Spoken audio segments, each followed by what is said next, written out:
Good morning, Vietnam.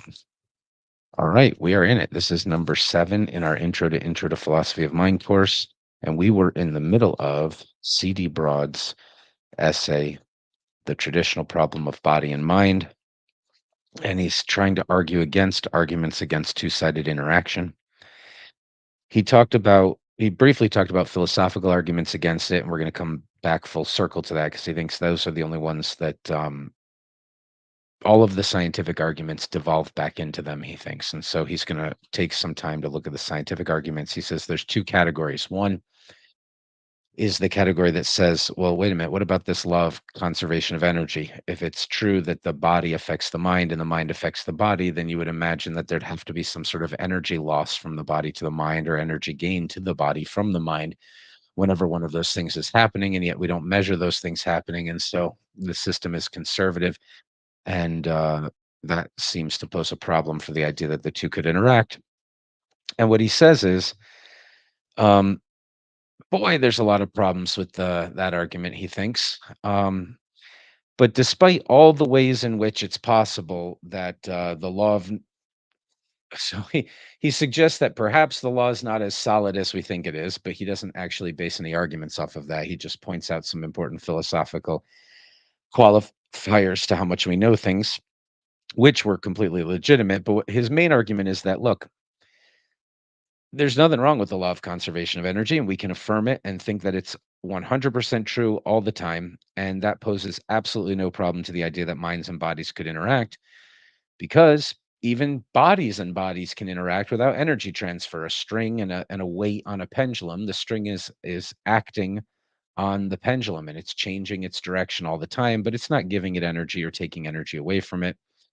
And it's totally possible to imagine the body and the mind interacting in ways like that. So it's not really the conservation of energy, but this other premise of the argument, which is that every time two things interact, there must be an energy transfer, which is not even true in the physical world. And then he talks, yeah, so we're going to start at the beginning of this section again. He's going to talk about the argument from the nervous system. So the argument from the structure of the nervous system. There are purely reflex actions, like sneezing and blinking, in which there is no reason to suppose that the mind plays any essential part. Now we know the nervous structure, which is used in such acts as these. A stimulus is given to the outer end of an efferent nerve. Some change or other runs up this nerve, crosses a synapse between this and an afferent nerve, travels down the latter to a muscle, causes the muscle to contract, and so produces a bodily movement. There seems no reason to believe that the mind plays any essential part in this process.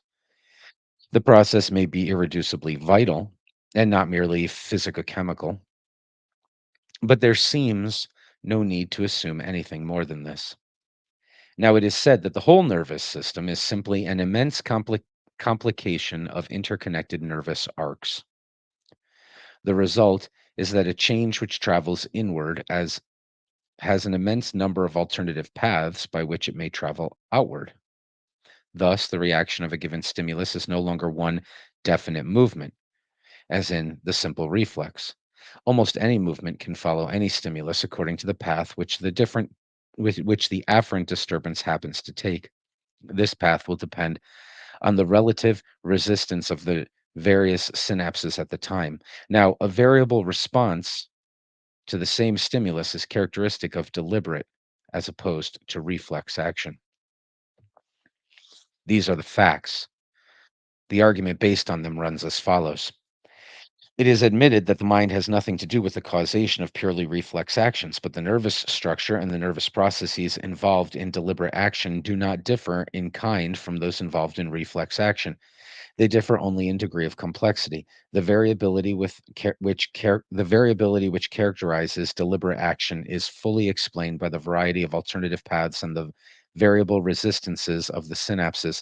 So it is unreasonable to suppose that the mind has any more to do with causing deliberate actions than it has to do with causing reflex actions.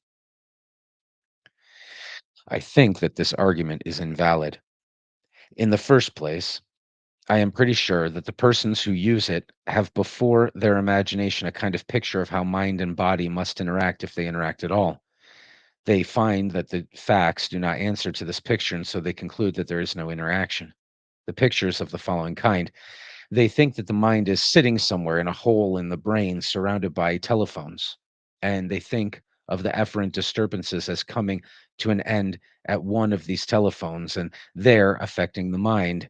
The mind is then supposed to respond by sending an efferent impulse down another of these telephones. No such hole with efferent nerves stopping at its walls and afferent nerves starting from them can be found. They conclude that the mind can play no part in the transaction. But another alternative is that the picture of how the mind must act, if it acts at all, is wrong. To put it shortly, the mistake is to confuse a gap in an explanation with a spatio-temporal gap, and to argue from the absence of the latter to the absence of the former. All right, so this is interesting, right? Because if he's going to argue that there's two things, there's mind and there's body, and they interact in both directions, he's now made it very clear that he thinks one of the mistakes we might make if our argument is coming from the structure of the nervous system setup scientific approach is to imagine that you should find something called mind in your analysis, right? So say a neuroscientist says, "Hey, we know all the things that the brain does. I don't know what this mind thing is you're talking about, but the brain, this part does this and this part does this, and it's all just based in, these neurological arcs, and they're very, very complex, of course. But it's just whatever your mind is. It's just your brain." And he thinks that the person thinking that is positing that the mind is like something physical. It's too physical. It's got a space and a location. I'm sorry, it's got a location in space and time, and that you should be able to find it if looking for things scientifically. So let's see where that goes. We can, however, make more detailed objections to the argument than this. There is a clear introspective difference between the I need to turn this light, excuse me.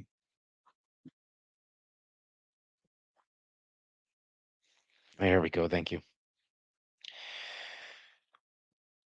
There's a clear difference between the mental accompaniment of voluntary action and that of reflex action. What goes on in our minds when we decide with difficulty to get out of a hot bath on a cold morning is obviously extremely different from what goes on in our minds when we sniff pepper and sneeze. And the difference is qualitative. It is not a mere difference of complexity. This difference has to be explained somehow, and the theory under discussion gives no plausible explanation of it. The ordinary view that in the latter case the mind is not acting on the body at all, whilst in the former it is acting on the body in a specific way, does at least make the introspective difference between the two intelligible. Okay, so he's going to go further with a few issues, just starting point issues. He hasn't argued against it fully yet. All right. Again, whilst it is true that deliberate action differs from reflex action in its greater variability of response to the same stimulus, this is certainly not the whole or the most important part of the difference,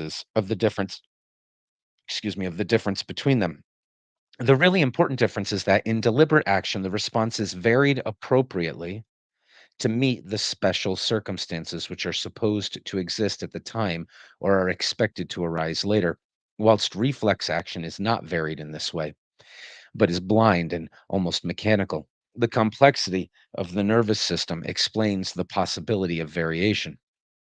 It does not in the least explain why the alternative which actually takes place should, as a rule, be appropriate and not merely haphazard. And so again, it seems as if some factor were in operation in deliberate action which is not present in reflex action, and it is responsible. I'm sorry, and it is reasonable to suppose that this factor is the volition in the mind. It seems to me that this second scientific argument. All right, so before he sums up, that's all that he's saying so far about the second category of arguments. I think we could paraphrase what he's saying here. And the first thing to understand is that he's not um he's not providing a knockdown argument against this position. Rather, he's treating it probably appropriately as the just so story that it is. Okay. So you can believe the Just So story if you want to, but he thinks it's not that great a story, and since it hasn't been demonstrated that this is all you would need to understand everything about a decision somebody makes, he doesn't feel like he needs to have an alternative, better explanation. There isn't an explanation coming. It's more like an article of faith or a promissory note from the scientismists who are saying, "Look, eventually we'll figure out everything the brain does, and once we do, you won't have any questions about mind anymore because it's all just these physical processes that we've described." Now, some people might have the instinct to say, "Yeah, I think that promissory note's a pretty good one. The scientists have accomplished an awful lot, and give them another 350 years of doing neuroscience, and I'm pretty much guarantee you that they're going to understand all the ways that people make decisions and what the brain is doing, and there won't be any mysteries left." However, he does more than just question the validity of the promissory note. Rather, he suggests, and he's hinting towards something here, but he's suggesting that science necessarily can only consider things that can be cartoonified into objects, right? They have to objectify everything in order to make sense of it. And so you shouldn't expect them to discover the subject because that's not the sort of thing that they're willing to pay attention to, right? They're not going to, their instruments aren't designed to pick up on it. There's no way that they could. And it would be inappropriate for them to do so, right? If they say, "Well, why did this person make this decision at this time?" and you're asking a neuroscientist and he's got the person in a CAT scan, his answer isn't going to be folk psychology, and it isn't going to be a narrative storytelling thing. It's going to be something about the nerves, and all of those things can be true. What he says about the nerves, but that doesn't mean that the other ways of understanding it don't also apply. And it also doesn't mean that the other ways of understanding it don't more readily apply in the sense of dealing with um, voluntary action, right? So even if we just call it the folk psychology perspective for a moment, he's saying, look, I sneeze because pepper hits my nose. And sometimes that happens because I got to get the pepper out of my nose. And it's a really good time to sneeze. Sometimes it's while I'm flying a plane. And it's not a very convenient moment for me to sneeze, right? Or I'm about to propose to somebody. It's like, that's not when I wanted to sneeze. The trigger mechanism of involuntary action, you're saying that the voluntary actions are just really, really complicated structures of that type of thing. It's not that it's complicated, he says, and maybe he has a failure of imagination there to say, well, what kind of complications are we talking about? But he says, look, it's not that it's more complicated, it's that it's appropriate to the situation, right? You make the decision to propose. That's going to be a lot of thinking about a lot of factors and stuff that's going on in your brain. You try to get out of a warm tub on a cold day, and the behaviors you're trying to make yourself do are within the context of your surroundings more than just a simple trigger. And so, well, he wouldn't even want to say a simple trigger because the whole point is that it doesn't matter how simple or complicated it is for him. The idea that it's the sort of action that hints towards a character in a situation with a certain aim, rather than the sort of action that's just like a domino falling because it was hit by another domino, or me sneezing because I smelled pepper. So he doesn't give an alternative explanation for all these things because he doesn't have to, because he hasn't received one. He's just received this sort of wishful thinking that somehow we are easily reduced to that objectification um, perspective of science, and so it's not really a weakness necessarily. Um, there was one other thing to say here. All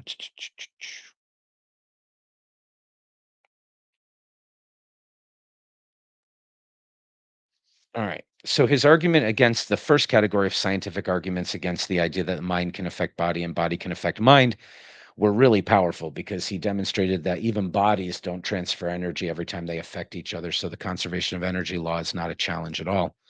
On this one, it's more like a way of saying, look, this mental language that we talk about, it's really appropriate and it really helps us to understand things. And um, there's a term we're going to learn in the full philosophy of mind course. We're going to spend a whole time looking at it, of reductionism versus emergence. Um, and uh, one way of summing up sort of what he's saying here is that you're not going to be able to reduce the mental things to the merely neurological things. All right, let's see. See what he says here. It seems to me that this second scientific argument has no tendency to disprove interaction, but that the facts which it brings forward do tend to suggest the particular form which interaction probably takes, if it happens at all. They suggest that what the mind does to the body in voluntary action, if it does anything, is to lower the resistance of certain synapses and to raise that of others. The result is that the nervous current follows such a course as to produce the particular movement which the mind judges to be appropriate at the time. Okay, I think that is a very bad argument. Let's see. On such a view, the difference between reflex, habitual, and deliberate actions for the present purpose becomes fairly plain. In pure reflexes, the mind cannot voluntarily affect the resistance of the synapses concerned, and so the action takes place in spite of it. In habitual action, it deliberately refrains from interfering with the resistances of the synapses, and so the action goes on like a complicated reflex. But it can affect these resistances if it wishes, though often only with difficulty. And it is ready to do so if it judges this to be expedient. Finally, it may lose the power altogether. This would be what happens when a person becomes a slave to some habit, such as drug taking. I conclude that, in the level of enlightened common sense, at which the ordinary discussion of interaction moves, no good reason has been produced for doubting that the mind acts on the body in volition and that the body acts on the mind in sensation. The philosophic arguments are quite inconclusive, and the scientific arguments, when properly understood, are quite compatible with two sided interaction. At most, they suggest certain conclusions as to the form which interaction probably takes if it happens at all. So that's interesting. When he was talking about it not being the mind being conceptualized as in a spatio-temporal place, and that was a mistake that the scientists were making, I really thought that he was going to be making a very different argument than what he made here, and so maybe I read too much into it. There's a group of theorists that we're going to look at who are called pseudo-problemists on this question, who basically say there is no gap between the mind and the body, and so that's why you can't find how they interact with each other.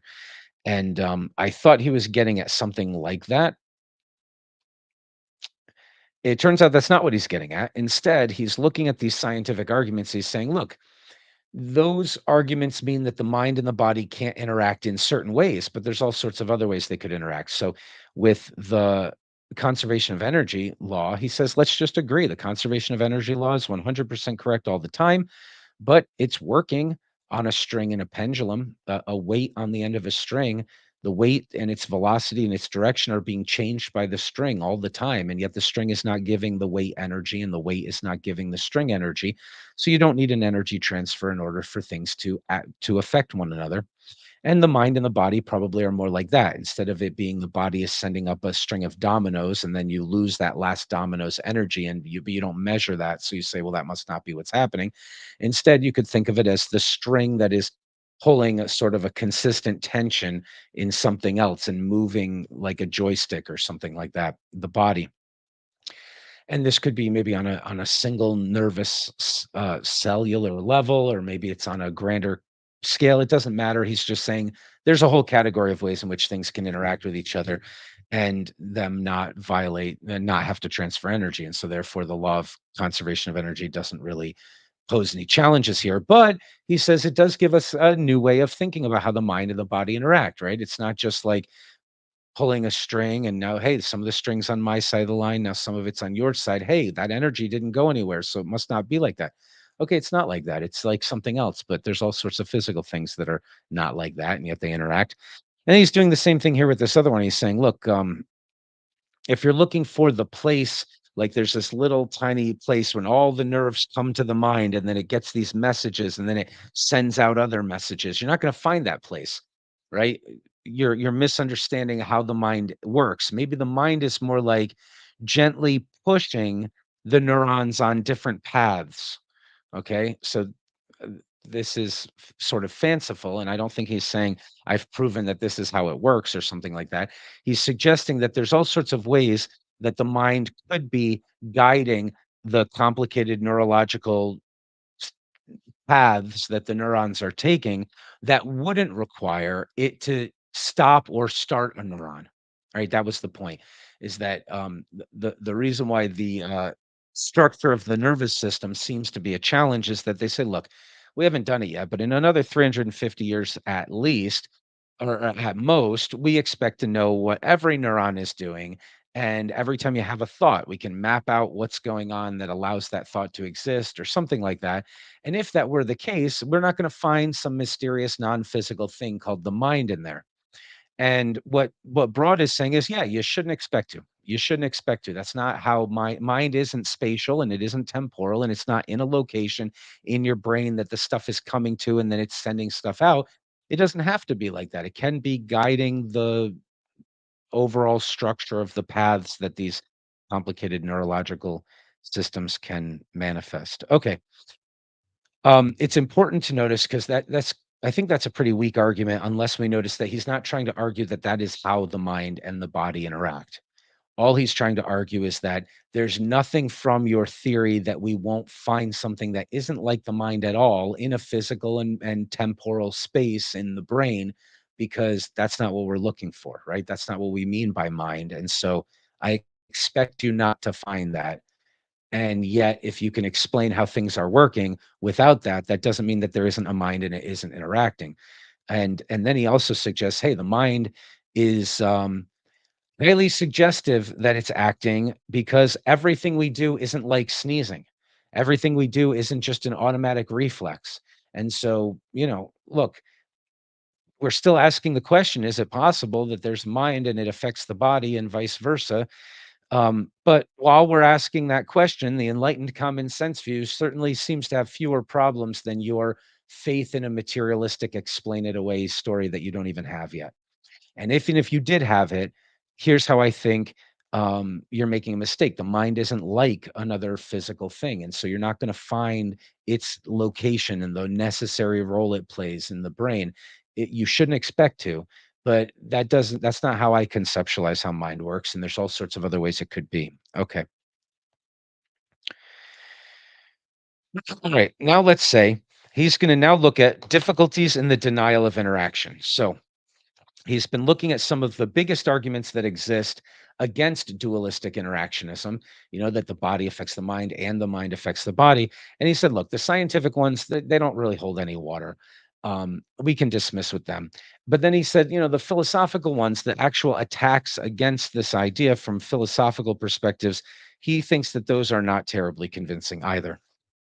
So now what he's going to do is say, okay, well, let's just say that we just don't have a good argument against it, but the truth is that they don't really interact. Well, what kind of problems would that pose? Oops, wrong page. Here we go.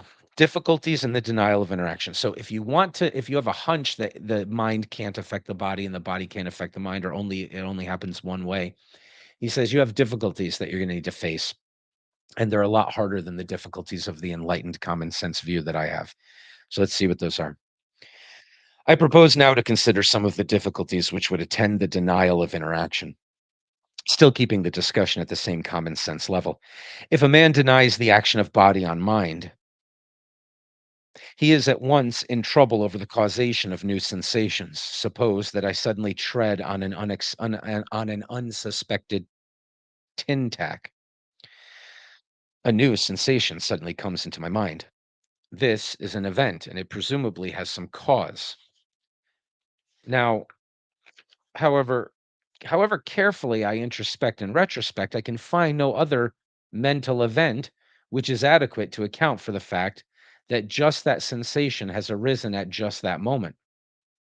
If I reject the common sense view that treading on the tack is an essential part of the cause of the sensation, I must suppose either that it is uncaused or that it is caused by other events in my mind, which I cannot discover by introspection or retrospection, or that it is caused telepathically or by other finite minds or by God. Now, enquiry or my neighbors would show that it is not caused telepathically by any event in their minds, which they can introspect or remember. Thus, anyone who denies the action of body on mind and admits that sensations have causes must postulate either A, immense numbers of unobservable states in his own mind, or B, isn't that shocking a thing to posit, right? But or B, as many unobservable states in his neighbors' minds together with telepathic action, or C, some non-human spirit together with telepathic action. I must confess that the difficulties which have been alleged against the action of body on mind seem to be mild compared with those of the alternative hypotheses, which are involved in the denial of such action.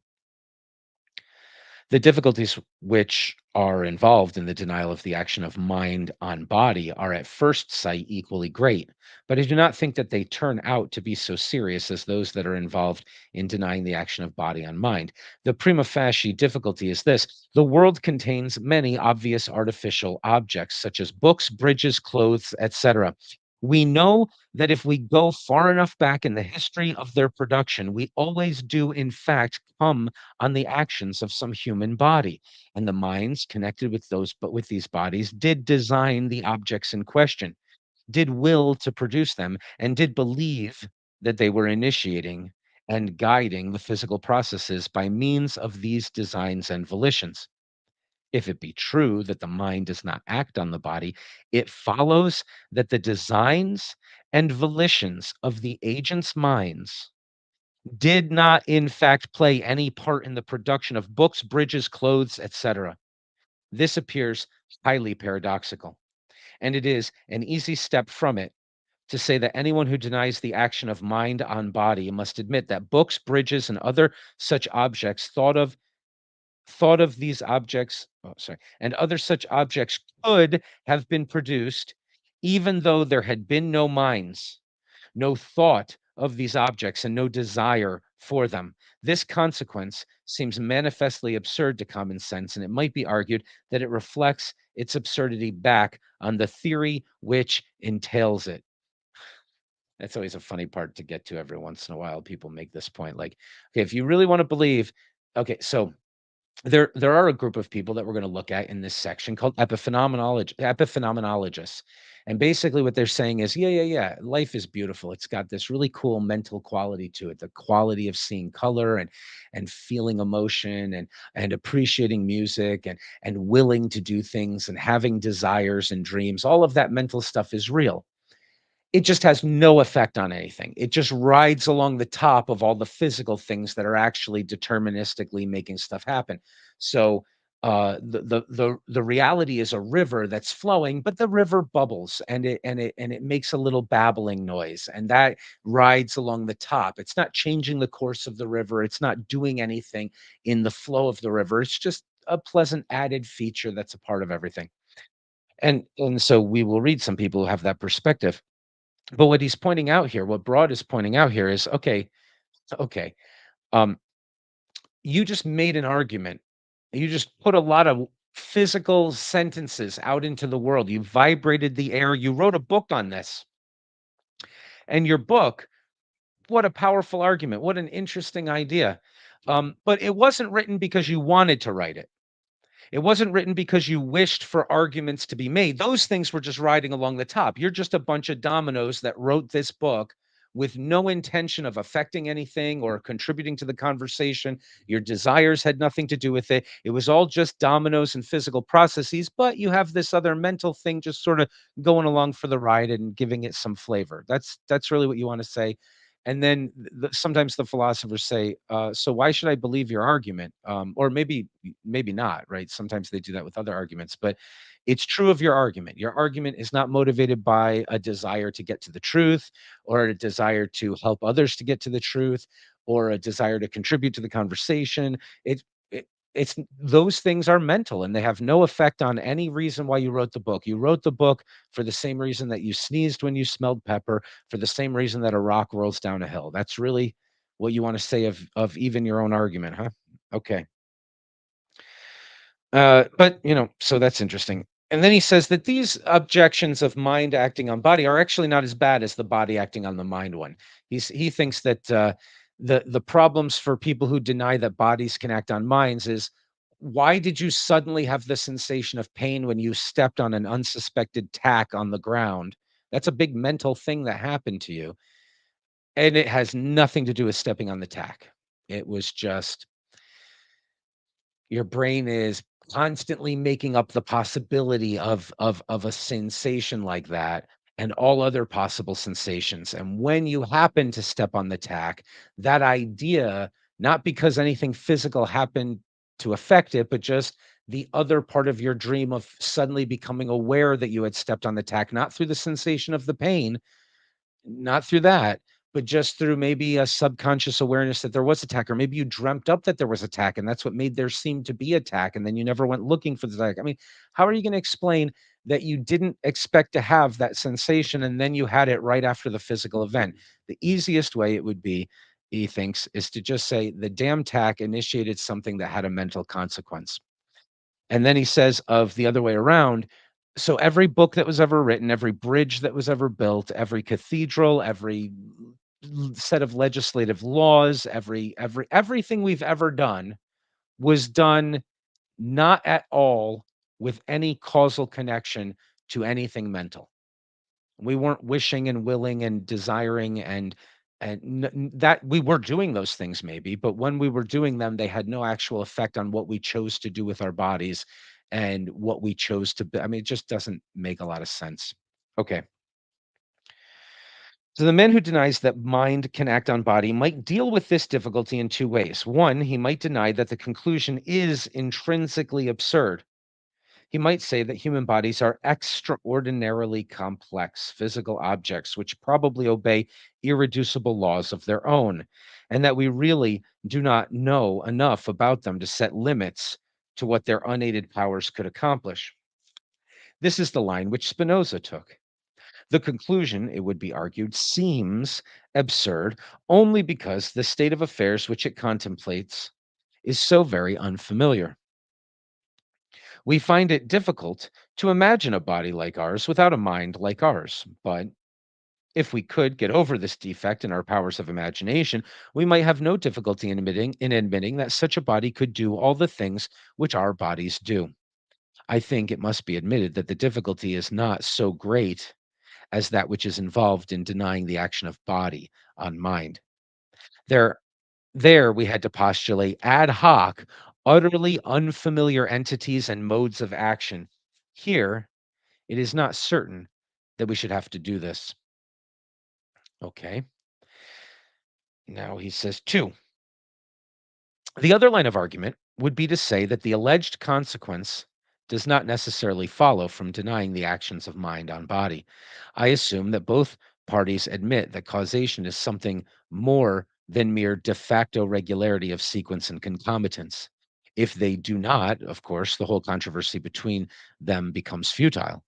But there will certainly be causation between mind and body, and between body and mind, in the only sense in which there is causation anywhere. This being presupposed, the following kind of answer is logically possible.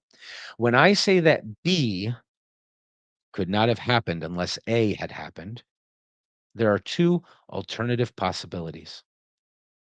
A may itself be an indispensable link in any chain of causes that ends up with B. Or A may not itself be a link in the chain of causation which ends up in B, but there may be an indispensable link alpha in any such chain of causation, and A may be a necessary accompaniment or sequence of alpha. These two possibilities may be illustrated by diagrams.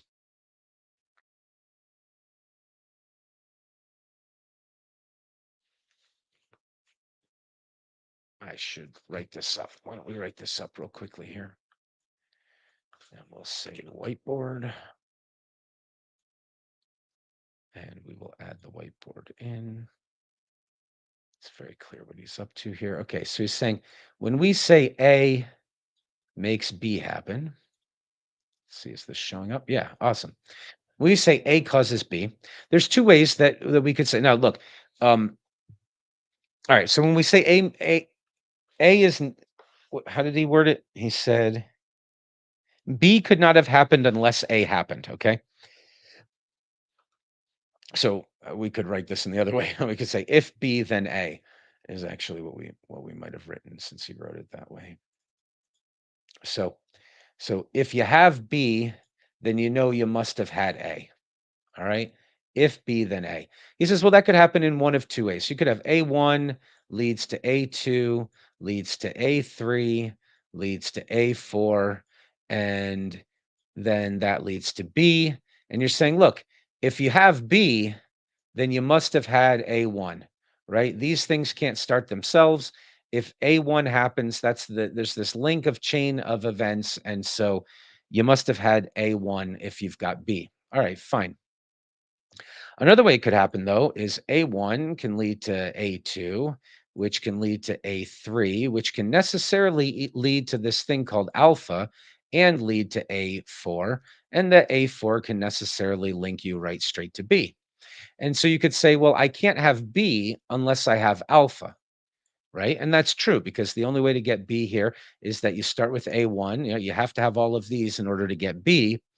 But also, in order to get this, you have A3, and A3 necessarily also always makes alpha happen. And so you say, well, B can only be if alpha has been. Well, that's true, but alpha itself isn't directly making B happen, right? There's no line like that. All right. So if B cannot happen unless alpha precedes it, and if alpha cannot happen without A accompanying or immediately following it, B will not be able to happen unless A produces it. And yet A will have had no part in causing B. It will be noticed that on this view,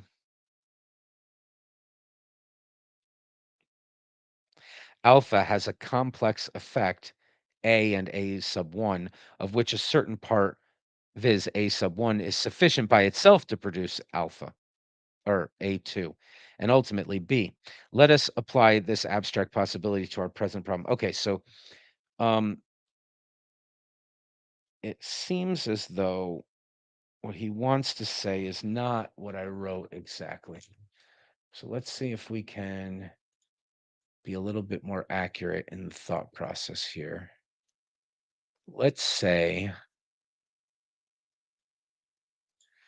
let's say that A1 would make A2 happen, but also alpha, huh, let's say that alpha,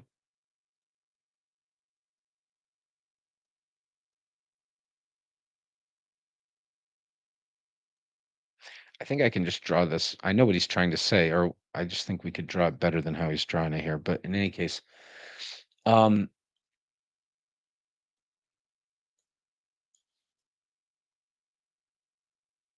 he's saying the consequence here is something called A or dot A. He calls it dot A or whatever. Okay. Maybe he's calling this one alpha. I like the way we drew it first, actually. Let's just not worry about his drawing. Okay. So, in any event, let's read it carefully and see if we've got it right. If B cannot happen unless alpha precedes it. So, anytime you have, or that's A, unless A precedes it. He didn't even draw an A. Okay. Um, so anytime you have B, you know that A came earlier. That's all. It just preceded it, right? We're not saying it caused it. We're just saying A had lowercase letter A had to have happened earlier if we have B. And if alpha cannot happen without A, capital A, accompanying or immediately following it, B will not be able to happen unless A precedes it. And yet A will have had no part in causing B.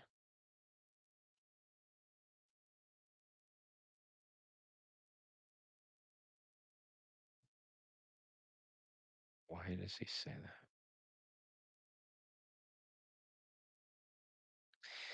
that? His diagram is really confusing, so I don't think it's illustrating what he's saying. Why don't we ignore the diagram? And yet A will have had no part in causing B. It will be noticed that on this view, alpha has a complex effect, A and A sub 1, in which of which a certain part, viz. A sub 1, is sufficient to produce A sub 2 and ultimately B. Let us apply this abstract possibility to our present problem. Suppose that B is some artificial object like a book or a bridge. If we admit that this could not have come into existence unless a certain design and volition had existed in a certain mind, we could interpret the fact in two ways. A, we could hold that the design and volition are themselves an indispensable link in the chain of causation which ends in the production of a bridge or a book. This is the common view, and it requires us to admit the action of mind on body. Or we might be hold that the design and the volition are not themselves a link in the chain of causation, which ends in the production of the artificial object, but that they are a necessary accompaniment or sequent or of something which is an indispensable link in the chain of causation. On this view, the chain consists wholly of physical events. Okay, so the way we originally drew it was perfect. That's exactly what he's trying to get at. Okay. On this view, the chain consists wholly of physical events, but one of these physical events, viz., some event in the brain, has a complex consequent. One part of this consequent is purely physical and leads to, by purely physical causation, to the ultimate production of the bridge or the book. The other is purely mental and consists of a certain design and volition in the mind, which animates the human body concerned. If this has any consequences, they are purely mental. Okay, so this isn't his argument, but on this view, we can show this again. On this view, and if we just drew it back the way we had it, on this view, in the long chain of things that allows um, of the long chain of physical processes, right? These are all physical, physical, physical, physical, purely physical causation events. In this long chain, one or more of the events that have to happen also have a complex consequent. They make another physical thing happen, but they also make a mental thing happen. So this is the body acting on the mind. All right. But that mental thing never comes back into the chain of causation, right? He's saying you'd have to think something like this is what's going on. Yes, I desire to have a bridge and I have aesthetic appreciation for the type of bridge that I would want. I want it to be a beautiful bridge and I want it to last a certain amount of time and I want to use some mental understanding of mathematics and physics in order to design the bridge and set aside some time to draw it out carefully. So there's a lot of physical things that are happening, but there's also some mental things that are happening. And the only way that you could say that just because the mental things have to happen before the bridge is actually built, right? This is a horrible picture of a bridge, but the bridge is actually built over here. Sure, certain mental things had to happen, but they didn't have any causal effect. And the only way that you can say that they didn't have any causal effect is this epiphenomenological approach. And I think he doesn't think that's very tenable, but he's saying that that's the way you could respond to my argument that you know, how are you going to say that all the bridges and books that were made independent of all of the wishing and the desiring and the dreaming and the thinking and the longing and the all of the mental things. He says, well, you could say, well, the mental things happened and they were necessary that they happened. They had to have happened in order for the bridge to exist, but they didn't help bring the bridge about. They did nothing to do that. The physical dominoes knocking over of your physical body responding to physical stimuli, nothing mental was playing a role in there. Okay. He thinks that that's basically the type of thing you would have to believe if you want to deny that minds act on bodies. All right, we might hold that the design itself. On this view, the chain consists wholly of physical events, but one of these physical events, viz., some event in the brain, has a complex consequent. One part of this consequent is purely physical and leads by purely physical causation to the ultimate production of a bridge or a book. The other is purely mental and consists of a certain design and volition in the mind, which animates the human body concerned. If this has any consequences, this mental thing, those things must be purely mental. Each part of this complex consequent follows with equal necessity. This particular brain state could no more have existed without such and such a mental state accompanying or following it than it could have existed without such and such a bodily movement following it. If we are willing to take some such view as this, we can admit that certain objects could not have existed unless there had been designs of them and desires for them. And yet we could consistently deny that the desires and the designs had any effect on the movements of our bodies. It seems to me then that the doctrine, which I will call one sided action of body on mind, is logically possible, i.e., a theory which accepts the action of body on mind but denies the action of mind on body. But I do not see the least reason to accept it, since I see no reason to deny that mind acts on body and volition. One sided action has, I think, generally been held in the special form called epiphenomenalism. I take this doctrine to consist of the following four propositions. One, certain bodily events cause certain mental events. Two, no mental event plays any part in the causation of any bodily event. Three, no mental event plays any part in the causation of any other mental event. Consequently, four, all mental events are caused by bodily events and by them only. Thus, epiphenomenalism is just one sided action of body on mind, together with a special theory about the nature and structure of mind.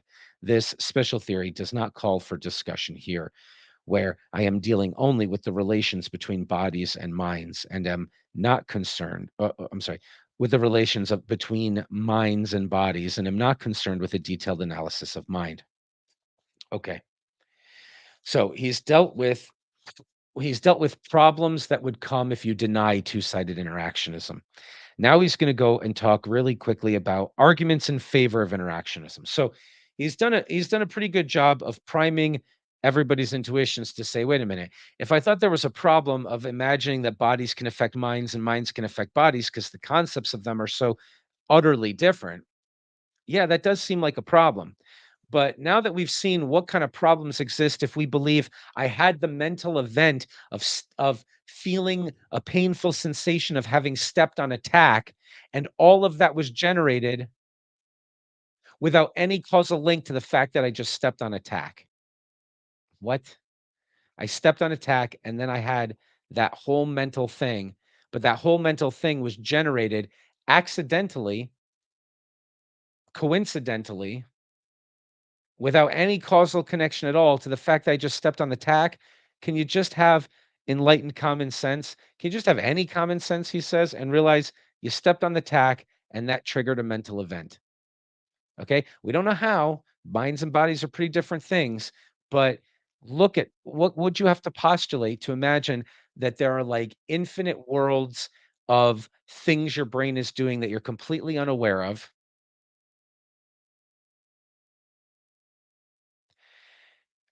I mean, it's almost impossible. I mean, you'd have to just be an idealist and not believe in bodies anymore, I think. In which case, that's fine. I've been dreaming the whole time, and I dreamt that I suddenly stepped on a tack. Like that's not even hard to imagine. But if you actually think there's a physical world, if you think there are bodies and our minds, and your only problem is that they can't interact with each other, what you would have to postulate that your brain is doing, there's like, is it your neighbor's brains and they're telepathically making you have this event? I mean, like, what the hell could explain that except the obvious that you stepped on a tack and now you're having a mental event as well as other physical events that are consequences of it. And then he says the problems for people who want to deny two-sided interactionism in the other direction are not quite as bad, actually. Um, uh, but they're really bad compared to whatever problem we're trying to deal with to just explain the common sense view that there is two-sided interactionism. Um, One of the problems that I think is actually a pretty big problem. I mean, he's saying it's not so bad because he thinks that the first one is like gargantuanly horrible. But it's pretty hard to posit that every cultural artifact that was made independent of human desires, volitions, aesthetic tastes, all of the mental things that we had. We built the pyramids as if we were ant robots, but we also had dreams of building pyramids and mental mathematical discoveries that would help us to do it. Like, okay, all of those things just happened to float along the top of it and they weren't really having an effect on making the pyramid happen. It would have happened anyway, even if we were all zombies. That seems like a pretty hard one. He says, "Okay, so those are some pretty big problems for denying the common sense view. Let's see now what he thinks the arguments are in favor of interactionism. The only arguments for one-sided action of body on mind or for parallelism are the arguments against two-sided interaction. And these, as we have seen, are worthless. Are there any arguments in favor of two-sided interaction? I have incidentally given two, which seem to me to have considerable weight. In favor of the action of mind on body is the fact that we seem to be immediately aware of a causal relation when we voluntarily try to produce a bodily movement, and that the arguments to show that this cannot be true, are invalid. In favor of the action of body on mind are the insuperable difficulties which I have pointed out in accounting for the happening of new sensations on any other hypothesis. There are, however, two other arguments which have often been thought to prove the action of mind on body. These are: one, an evolutionary argument first used, I believe, by William James, and two, the famous telegram argument. They both seem to me to be quite obviously invalid. Okay, so now he's going to invalidate the arguments for two sided interactionism. Let's see. One, the evolutionary argument runs as follows. It is a fact, which is admitted by persons who deny two sided interactionism, that minds increase in complexity and power with the growth and complexity of the brain and nervous system. Now, if the mind makes no difference to the actions of the body, this development on the mental side is quite unintelligible from the point of view of natural selection. Let us imagine two animals whose brains and nervous systems. Oh, well, that's an interesting argument. I don't know if I've ever heard that before. Uh, I must have, because I've read this before. I must not have gotten it the last time I skimmed this. That's an interesting argument. Um, I like that. It's a clever argument. So the argument runs like this. Okay, if bodies and minds don't affect each other, then you're saying evolution has not shaped our minds in any way. Our minds are not the product of evolution. All of the mental stuff in our brains, that's independent of the evolutionary process, because if the mental can't have an effect on the physical, how can nature select advantageous effects? The whole field of evolutionary psychology is out the window if it wasn't before. Okay. Now, if the mind makes no difference on the actions of the body, this development on the mental side is quite unintelligible from the point of view of natural selection. Let us imagine two animals whose brains and nervous systems were of the same degree of complexity, and suppose, if possible, that one had a mind and the other had none. If the mind makes no difference to the behavior of the body, the chance of survival and of leaving descendants will clearly be the same for the two animals. Therefore, natural selection will have no tendency to favor the evolution of mind, which has actually taken place. I do not think that there is anything in this argument. So he doesn't think this is a very good argument. I think it's an interesting one. Natural selection is a purely negative process. It simply tends to eliminate individuals and species. Oh, wow. There's something very impressive about this gentleman. It, we've looked at the virtues of different thinkers, and they all have very, very different virtues. I think that he is. Um, if we made a Pokemon card of each of these philosophers, I think this guy. I don't know how Pokemon cards work, but he would have a +10 on nerdy thinkism. He is a really, really good thinker, and what he's saying.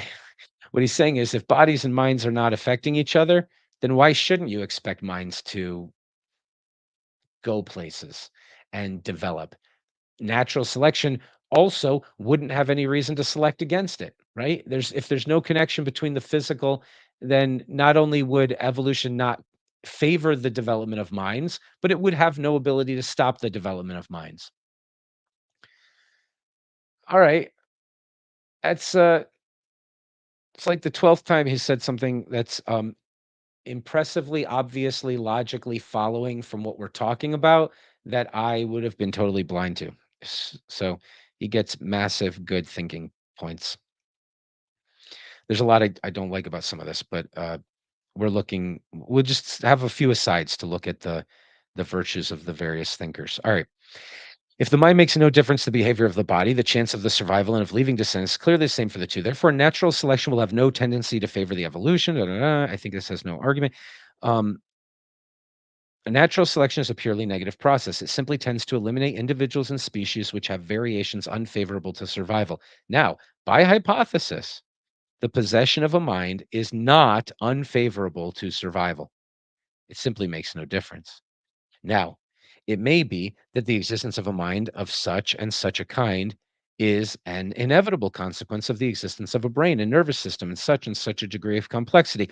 Indeed, we have seen that some such view is essential if the opponent of two sided interaction is to answer the common sense objection that artificial objects could not have existed unless there had been a mind which designed and desired them. On this hypothesis, there is no need to invoke natural selection twice over.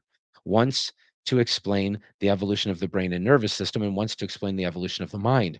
If natural selection will account for the evolution of the brain and nervous system, the evolution of the mind will follow inevitably, even though it adds nothing to the survival value of the organism. The plain fact is that natural selection does not account for the origin or for the growth and complexity of anything whatever, and therefore it is no objection to any particular theory of the relations of mind and body that, if it were true, natural selection would not explain the origin and development of mind. Holy crap.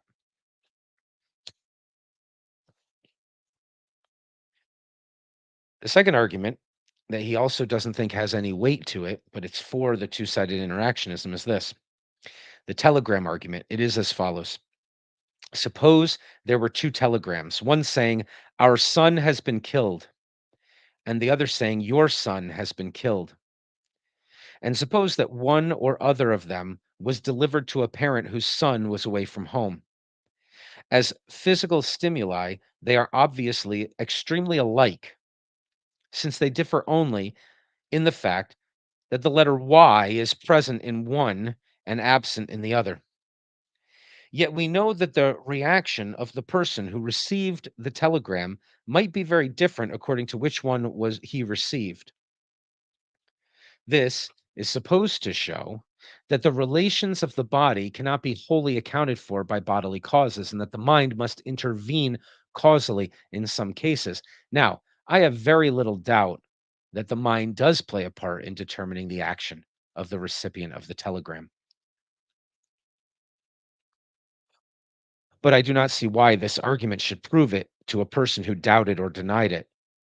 If two very similar stimuli are followed by two very different results, we are no doubt justified in concluding that these stimuli are not the complete causes of the reactions which follow them.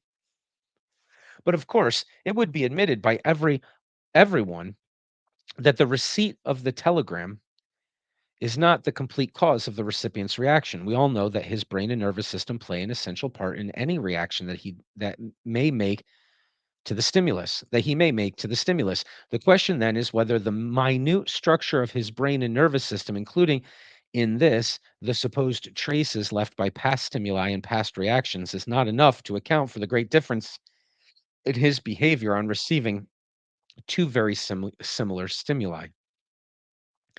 Two keys may be very much alike, but one may fit a certain lock and the other may not. And if the lock be connected with the trigger of a loaded gun, the results of stimulating the system with one or other of the two keys will be extremely different. We know that the brain and nervous system are very complex, and we commonly suppose that they contain more or less permanent traces of linkages due to past stimuli and reactions. If this be granted, it is obvious that two very similar stimuli may produce very different results, simply because one fits in with the internal structure of the brain and nervous system, whilst the other does not. And I do not see how we can be sure that anything more is needed to account for the mere difference of reaction adduced by the telegram argument. So I want to pause and talk about this author. We've talked about the different styles and virtues and techniques of the different authors. I want to do this just a little bit more with this gentleman. He clearly believes in two sided interactionism. He's also not terribly worried about whether or not he's convinced you to believe in it in the course of this essay. he has a different interest that I think is apparent that emerges as we're reading him. His interest is in thinking carefully and correctly. And therefore, what he gives us is a survey of all the arguments against it, all of the arguments against all of the arguments against it, right? He's doing like acting like a doctor and diagnosing each of these arguments and saying, this one doesn't have any consequence. This one doesn't have any consequence. Here's a great argument. People think for what I believe, it's a total crap argument. And here's why, right? So he seems to be very, very biased towards not being biased, right? He seems very, very much like his interest is in speaking things that are accurately thought out about the issue. And the result is that he comes to the conclusion that, look, the problems of denying two-sided interactionism are way worse than the problems of accepting it and just trying to figure out a way of explaining it. He doesn't exactly give an explanation. However, he does there are times where his imagination of well, he's very imaginative about possibilities and not being fooled by saying, "Well, here's a suggestive reason why it can't happen." He says, "Oh, it could happen this way, it could happen this way, it could happen this way." All of that doesn't matter. Your objection wouldn't strike any of those things, and still it would be true. And he even does that with arguments for his position or that are adduced and put forward for his position as well. Um, so, so that was fun. He gets extra bonus nerdy points, and those are maybe some of the most important points in philosophy. Um, I'm not sure I can think readily of another author who has exemplified the nerd virtue as well as he has. I really don't mean that in a pejorative sense. I mean it in the sense, and it's one of the qualities of his writing that stood out to me. Okay, what we're going to do now is go into the after show where we're going to discuss all these arguments and try to see what we think and how our thoughts are evolving on it, and what we think the strengths or weaknesses were of different parts of this. So we'll open it up again and we'll do that now and we'll end the live stream. Thank you.